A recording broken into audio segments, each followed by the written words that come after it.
Yan, kumusta po mga ka-chicken? Magandang hapon po. Ayan, balik na ulit tayo sa pag-vlog, ano. Medyo matagal-tagal tayong hindi nakapag-vlog. Ayan, pasisilip ko na itong mga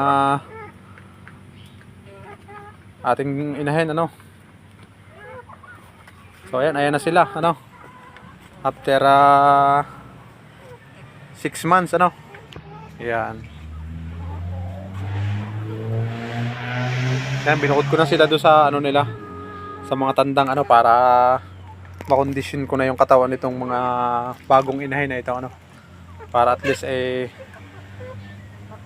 pag sa nagsimula silang mag-itlog, ano, maganda na yung kondisyon ng katawan nila, ano. So ayan, ito pa rin yung aking mga mga naunang breeder, ano. So ngayon stop muna sila sa pag-itlog kasi gawa nga ng panahon maulan, tumigil sila sa pag-itlog, ay hinayaan ko na lang muna. Saka pagka medyo tag-araw na, saka ko ulit sila pupurgahin, ano, para mangitlog uli. So ayan, bali ano nga lang pala yan sila, ano, natira. 11 pieces itong natira dito sa aking mga inahin kasi yung iba nito nga nag-uulan ay nangamatay. Tapos yun ang mga iba namang mga huli kong pasisiyaw, yun ibinenta ko na.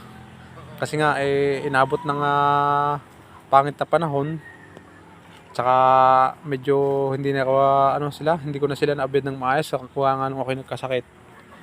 So ayun, kaya medyo pumangit yung kondisyon ng katawan nila. Pero ngayon ay okay na naman, nakaka-recover na sila kasi balik na uli sa tamang pakain yung nagagawa sa kanila, no.